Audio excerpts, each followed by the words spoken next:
আগের ভিডিওতে তো তোমাদেরকে বলেছিলাম আমি এই লুকটা কিভাবে করেছি সেটা তোমাদের সাথে শেয়ার করব। তো আজকের ভিডিওটা এটা নিয়েই। প্রথমে ফেসে অ্যাপ্লাই করে নিলাম হচ্ছে নাইকার একটা সিরাম, দেন হুডা বিউটির প্রাইমার, গ্লো স্কিন আর ফাউন্ডেশন। এই ফাউন্ডেশনটা আমি প্রত্যেকটা ভিডিওতে দেখিয়ে থাকি, আজকে আর দেখালাম না। তোমরা যদি জানতে চাও তাহলে প্লিজ একটু আগের ভিডিওগুলো দেখে নাও, তাহলেই জানতে পেরে যাবে। এরপর যেখানে যেখানে কনসিলার অ্যাপ্লাই করা দরকার সেখানে অ্যাপ্লাই করে নিলাম। এখানে আমার আই মেকআপও পুরো কমপ্লিট। আই মেকআপ যদি তোমরা দেখতে চাও তাহলে আমাকে অবশ্যই কমেন্ট করে জানিও, আমি অন্য কোনো একটা ভিডিওতে তোমাদের সাথে আই মেকআপটা শেয়ার করে দেবো। আর সেদিন আই মেকআপটা আমার যার জন্য বেশি ভালো লাগছিল সেটা হচ্ছে এই কালার এসেন্সের হাইলাইটারটার জন্য। এটা ভীষণ ভালো একটা হাইলাইটার।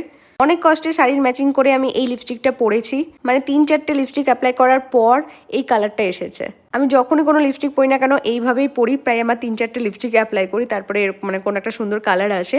যাই হোক, এখানে তো আমি পুরো ফুল রেডি হয়ে গেছি, কারণ একটা ইয়ারিংও পরে নিয়েছি। কিরকম লাগছে অবশ্যই কমেন্ট করে জানিও।